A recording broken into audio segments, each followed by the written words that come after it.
예수님께서는 약속하신 성령을 기다리라 이렇게 말씀하셨어요. 약속하신 성령을 기다리라. 그런데 이 말씀은 이미 구약 성경에 보내주시기로 하신 성령에 대해서 기록하고 있습니다. 특별히 구약 성경 가운데 에레미야와 이 에스겔에는 이 성령에 관한 말씀을 말씀해 주고 있어요. 특별히 성령의 시대가 도래하게 될 건데 그 성령의 시대는 새 언약의 시대라고 말씀합니다. 에레미야 31장 33절 말씀을 제가 봉독합니다. 그러나 그날 후에 내가 이스라엘 집과 맺을 언약은 이러하니 곧 내가 나의 법을 그들의 속에 두며 그들의 마음에 기록하여 나는 그들의 하나님이 되고 그들은 내 백성이 될 것이라. 여호와의 말씀이니라. 에레미야 시대에는 민족이 멸망하는 그런 시기입니다. 그런데 하나님께서 새 언약의 시대를 주리라. 그때 그 새 언약의 시대는 나는 너희의 하나님이 되고 너희는 내 백성이 되리라. 신앙이 회복된다 말씀합니다. 에스겔서 36장 26절 27절의 말씀입니다. 또 새 영을 너희 속에 두고 새 마음을 너희에게 주되 너희 육신에서 굳은 마음을 제거하고 부드러운 마음을 줄 것이며 또 내 영을 너희 속에 두어 너희로 내 율례를 행하게 하리니 너희가 내 규례를 지켜 행할지니라. 성령의 시대, 새 언약의 시대가 도래한다는 겁니다. 그 새 언약, 새 성령의 시대인 이 새 언약의 시대가 도래하면 그 마음에서 굳은 마음을 제거하고 부드러운 마음을 줄 것이다. 이 새 언약의 시대에는 굳은 돌판에 새겨지는 그 언약의 시대가 아니라 성령께서 주시는 그 은혜의 시대가 오리라. 그래서 성령님은 새 언약과 새 영을 부어주셔서 구원자 되시는 예수님을 믿고 온 세대가 구원의 세대가 되리라 말씀해 주셨어요. 예수님께서 이루신 이 구원의 사건이 오늘 지금 나에게 임하고 그 구원의 사건이 지금 내게 이루어지는 것은 성령이 아니고서는 불가능한 일입니다. 성령님께서 오순절날 임하였다고 말씀하십니다. 그렇다면 성령께서 이렇게 오순절날 임하여 있는데 오순절에 임하였던 그 이전에는 성령의 역사가 없었는가? 구약시대 때는 성령의 역사가 없었는가? 이러한 질문을 갖게 됩니다. 인류의 시작을 알리고 모든 처음을 알리는 말씀이 창세기이지요. 창세기 처음 1장 2절에 이 성령에 관하여 이렇게 말씀합니다. 1장 2절의 말씀입니다. 땅이 혼돈하고 공허하며 흑암이 깊음 위에 있고 하나님의 영은 수면에 운행하시니라. 태초에 성령님께서 수면 위에 운행하고 계셨다라고 기록합니다. 그리고 인간을 창조하셨던 그 말씀 가운데 특별히 창세기 1장 26절의 말씀에 성삼위 하나님께서 인간을 창조하고 계심을 말씀합니다. 우리가 우리의 형상을 따라 우리가 사람을 만들자. 바로 우리라고 하는 공동체, 바로 성부 하나님, 성자 하나님, 성령 하나님께서 인간을 창조하실 때 함께하고 계셨음을 말씀합니다. 요셉은 성령의 감동이 되어 애굽의 그 바로의 꿈을 해석하고 풀이했습니다. 모세와 여호수아도 성령의 인도함을 받고 출애굽과 가나안 정복을 이루었습니다. 이미 성령께서는 구약 때부터 성령은 역사하고 있었습니다. 그렇다면 오늘 우리가 왜 이 오순절에 임하였던 성령의 이 사건, 오순절에 임하였던 성령 강림의 사건을 우리가 그토록 중요하게 여기는 것입니까? 왜 그렇습니까? 인간을 구원하시기 위한 예수님의 십자가와 부활, 그리고 예수님의 승천하심, 이 사건이 바로 예수님의 이 구원의 사건 이후에 이 성령이 오심으로 그것이 완결되었기 때문입니다. 그뿐만 아니라 예수 그리스도로부터 성령 사건으로부터 본격적인 교회의 시대가 새롭게 개막되었다는 겁니다. 오순절 성령 상림 사건은 어느 특정 개인에게 임한 것이 아닙니다. 함께 모여 기도했던 무리 가운데 임하였습니다. 즉 기도하던 그 공동체에 임한 사건입니다. 공동체에 임한 사건, 바로 그 공동체가 교회입니다. 오순절에 임하였던 이 성령의 역사, 성령에 임하였던 이 역사를 예수님은 이렇게 말씀하셨습니다. 사도행전 1장 5절 말씀입니다. 요한은 물로 세례를 베풀었으나 너희는 몇 날이 못되어 성령으로 세례를 받으리라 하셨느니라. 예수님께서 말씀하셨던 성령의 세례가 바로 오순절 성령 강림 사건입니다. 그렇다면 우리는 여기서 교회의 의미를 새롭게 정의해야 합니다. 교회란 무엇인가? 교회란 성령 세례를 받은 사람들의 무리, 성령 세례를 받은 사람들의 공동체, 바로 그것이 교회입니다. 교회는 성령 세례를 받은 사람들이 모인 곳이고, 또 성령 세례를 받은 사람들의 한 사람 한 사람이 바로 성도입니다. 자, 오늘 본문 2절부터 4절의 말씀을 함께 읽어봅니다. 본문 2절부터 4절의 말씀 함께 있습니다. 호련히 하늘로부터 급하고 강한 바람 같은 소리가 있어 그들이 앉은 온 집에 가득하며 마치 불의 혀처럼 갈라지는 것들이 그들에게 보여 각 사람 위에 하나씩 임하여 있더니 그들이 다 성령의 충만함을 받고 성령이 말하게 하심을 따라 다른 언어들로 말하기를 시작하니라. 아멘. 많은 사람들은 이 말씀을 읽으면서 성령의 세례는 아주 신비스럽고 뜨거워야 한다고 생각합니다. 그런데 오늘 말씀을 우리가 잘 읽고 이해할 필요가 있습니다. 성령님께서 임하실 때 급하고 강한 바람 같은 소리가 있고 불의 혀처럼 갈라지는 것이 보였다고 말씀합니다. 즉 성령이 임할 때 아주 강한 바람이 불고 성령이 임할 때 불덩이가 떨어지는 것으로 단정하여 말하지 않았다는 겁니다. 마치 뭐뭐처럼, 뭐뭐같이, 즉 단정하여 말하지 않았다는 거예요. 무슨 말씀입니까?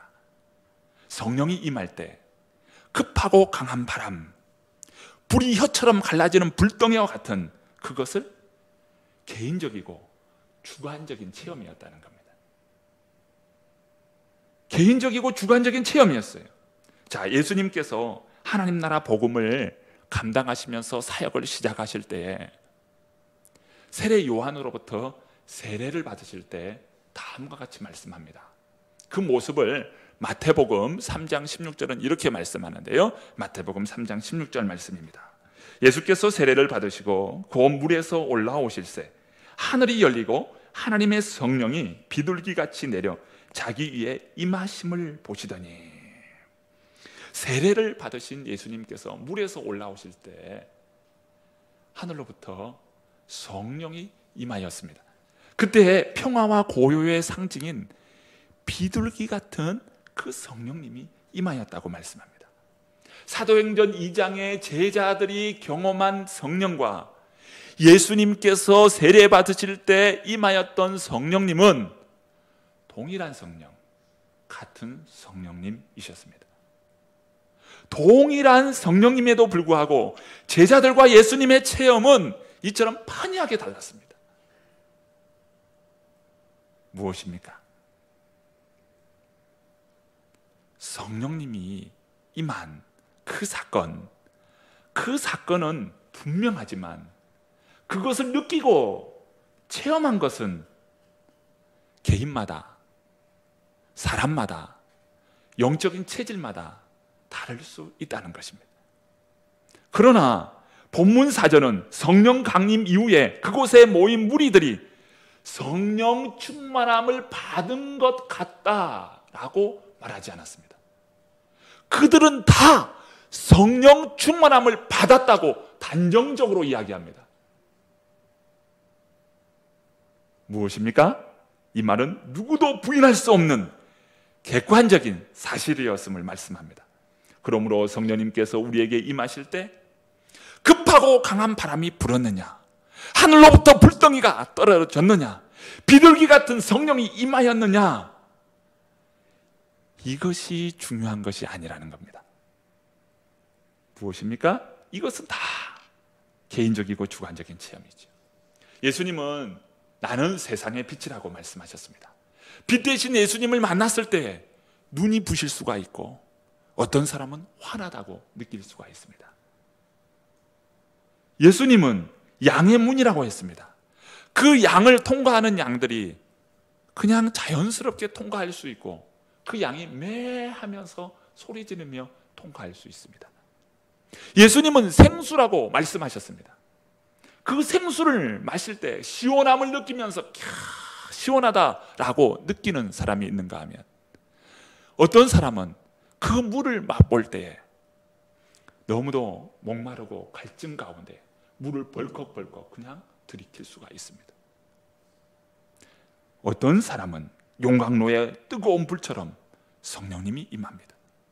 어떤 사람은 바람, 태풍보다 더 급한 바람이 부는 것처럼 느끼면서 성령이 임하는 사람도 있습니다.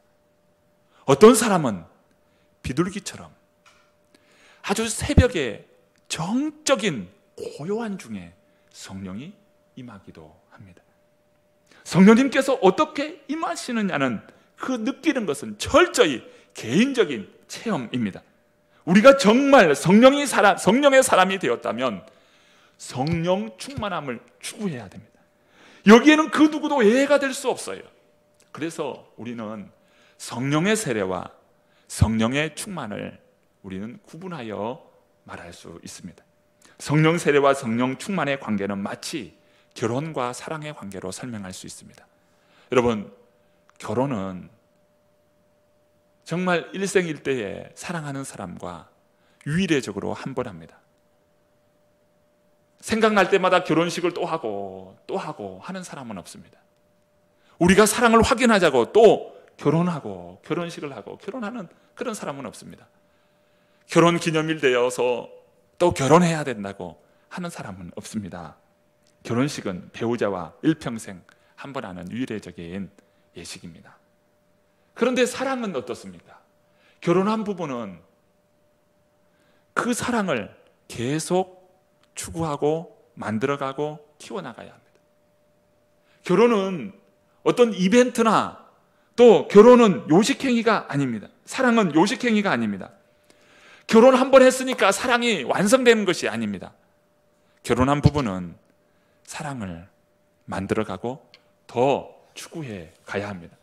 성령 세례와 성령 충만의 이 관계가 바로 이와 같습니다. 성령 세례는 교회에서 받은 물 세례처럼 성령님이 임하심으로 한순간에 이 성령의 세례를 받는 겁니다. 그러나 성령 세례를 받았다고 완성되는 것이 아닙니다.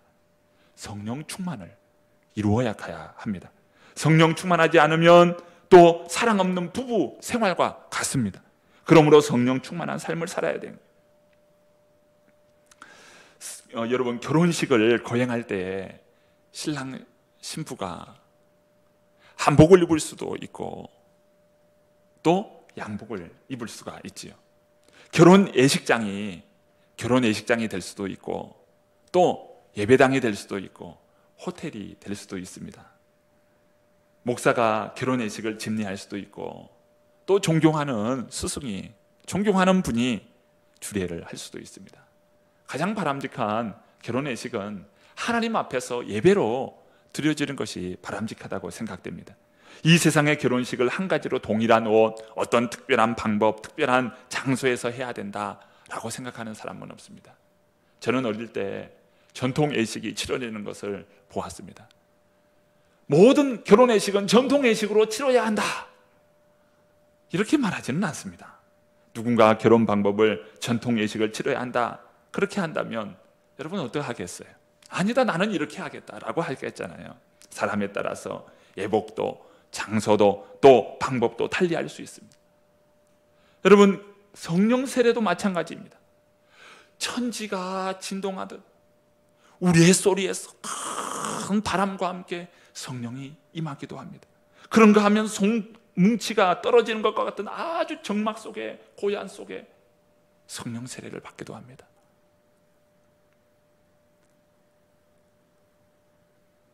그렇게 보면 자신에게 성령이 임하여 있는지, 내가 정말 성령 세례를 받은 것인지 알지도 못한 채, 깨닫지도 못한 채 성령이 임하여 있다는 것을 모른 채 살고 있을 수도 있습니다.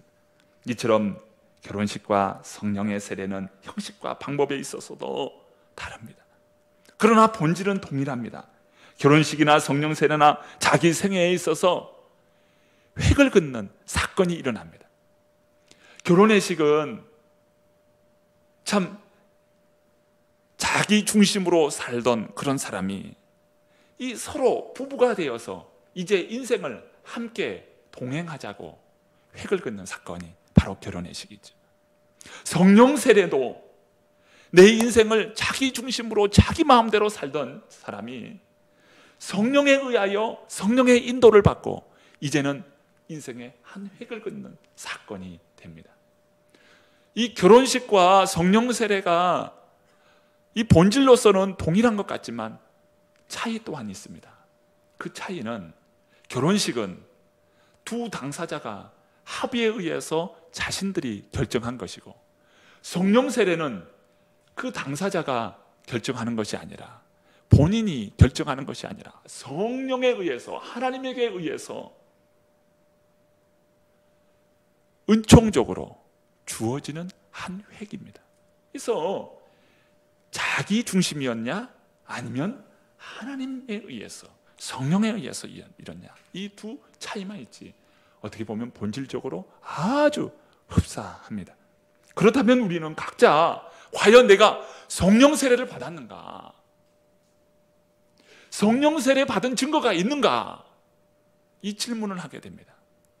고린도전서 12장 3절의 말씀입니다. 고린도전서 12장 3절의 말씀, 여러분 앞에 화면을 보시면서 함께 읽어보십시오. 함께 읽습니다. 그러므로 내가 너희에게 알리노니 하나님의 영으로 말하는 자는 누구든지 예수를 저주할 자라 하지 아니하고, 또 성령으로 아니하고는 누구든지 예수를 주시라 할 수 없느니라. 아멘. 우리는 여기서 생각해 보아야 합니다. 여러분, 과연 2000년 전에 저 중동에서 사역하셨던 예수님을 여러분 본 적이 있습니까? 예수님께서 나의 죄를 위하여 십자가에 달리신 그 예수님을 여러분 본 적이 있습니까? 여러분은 예수님께서 죽으시고 부활하신 그 일을 본 적이 있습니까? 그런데 오늘 우리는 어떻게 이 일을 당당하게 믿습니까? 우리 중에 예수님을 우리의 눈으로 본 사람 단 한 사람도 없습니다. 그럼에도 불구하고 그분을 우리 인생의 구주로 믿습니다. 예수님을 나의 구원자로 믿습니다. 어떻게 우리는 때로는 황당해 보이는 이 일을, 2000년이나 지난 이 일을 우리는 당당하게 확신 있게 믿고 있습니까? 어떻게 우리는 한 번도 본 적이 없는 예수님을 확실하게 믿고 있습니까? 어떻게 우리는 예수님을 우리의 인생의 구원자로, 내 인생의 획을 긋는 사건이 어떻게 일어났습니까? 성령, 하나님의 은혜입니다. 성령 세례 받은 증거입니다. 예수님을 믿고 예수님을 예배하기 위하여 이 자리에 앉아 있는 것 자체가 성령 세례 받은 증거입니다. 성령의 은혜 아니고서는 예배의 자리에, 주님을 믿는 그 믿음의 자리에, 이 자리에 앉아 있을 수가 없습니다.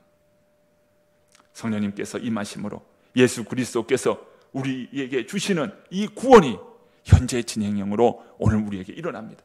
성령님으로 인하여 주님의 말씀이 진리의 말씀으로 내게 들리고 그 말씀이 살아 움직이는 그 은혜로서 역사합니다. 구원의 이 사건이 오늘 지금 경험되는 것, 이것은 성령의 역사입니다. 따라서 성령 강림 사건은 하나님의 은총의 사건입니다. 비록 우리에게 급하고 강한 바람이 불지 않았을지라도, 또 하늘에서 불덩이가 떨어지지 않았을지라도, 하늘로부터 비둘기가 임하여 있지 않을지라도 지금 내게 성령이 임하여 있습니다. 그렇지 않고서는 이 자리에 앉아 있을 수 없는 것이죠. 그렇다면 성령 세례 받은 오늘 우리는 이제부터 성령 충만한 삶을 추구해야 합니다. 성령 충만한 삶을 위해서 우리는 애쓰고 힘써야 돼요. 성령 충만한이란 이 결혼한 부부가 함께 지속적으로 사랑하듯 이제 주님과 동행하는 거예요. 성령님과 동행하는 거예요. 성령님의 인도 속에 사는 겁니다. 여러분, 성령의 인도 속에 산다는 것, 이것이 무엇일까요? 요한복음 16장 13절 말씀입니다. 자, 제가 한번 읽어봅니다. 그러나 진리의 성령이 오시면 그가 너희를 모든 진리 가운데로 인도하시리니 그가 스스로 말하지 않고 오직 들은 것을 말하며 장래의 일을 너희에게 알리시리라. 아멘. 성령님은 진리의 성령님이셔요. 그래서 성령님은 우리를 진리 속으로 인도하여 진리 가운데 인도하신다, 이렇게 말씀하고 있습니다. 진리가 무엇입니까? 예수님께서 말씀하십니다. 내가 곧 진리요 길이요 진리요 생명이니. 예수님은 진리이십니다. 예수님께서 하신 말씀이 진리의 말씀입니다. 요한복음 14장 26절입니다.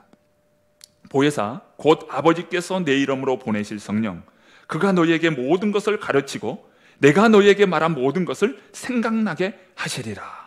성령님께서 오시면 예수님께서 하신 그 말씀이 기억나게 되리라, 생각나게 되리라.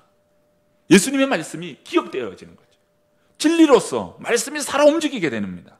예수님은, 성령님은 우리가 주님의 말씀 속에서 말씀의 인도를 받으며 살도록 하십니다. 신비스러운 능력이 내게서 나오지 않을지라도, 하늘에서 불이 떨어지지 않을지라도, 또 우리가 기도할 때 아주 천상유주처럼 기도하지는 못할지라도 우리가 말씀 속에서 살려고 하고 말씀의 인도를 받으려고 애쓰는 가운데에 바로 우리가 성령 충만한 삶을 살게 됩니다. 한 글을 소개하고자 합니다. 예수 내 인생의 소망이라고 하는 책에서 황의성 씨의 이야기를 소개합니다.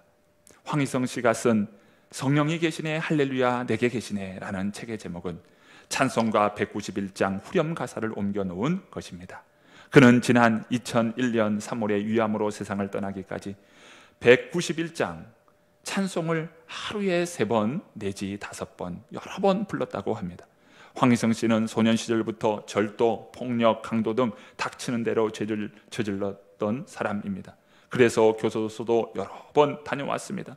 그런데 1970년 12월 7개월의 복역 잔류 기간을 앞두고 안양교도소로 이송되는 상황이 생겼습니다. 새롭게 지정된 감방에 들어가니 고참들이 고통을 주기 시작합니다. 화가 난 황의성 씨도 육탄전으로 맞섰지만 그때마다 진탕나게 맞고는 분을 삭힐 뿐이었습니다. 그러던 어느 날 그런 감방 안에 변기통 옆에서 한 죄수가 그들의 싸움을 보며 눈물로 하나님께 기도하고 있는 것을 발견했습니다. 기도를 마친 그 사람은 눈물도 닦지 않은 채 황의성 씨의 피를 닦고 간언을 해주는 것이었습니다. 그때 황의성 씨의 가슴은 마치 불덩이가 날아와서 불을 붙이는 것처럼 뜨거워졌다고 합니다. 그로부터 황의성 씨는 착실한 신자 제수와 친하게 지내면서 그리스도를 영접했고 성경을 읽으면서 뜨거운 성령의 은혜를 체험하게 되었습니다. 황의성 씨가 변화되는 모습을 본 교도소 측에서는 3개월을 앞당겨 출소시켜 주었답니다.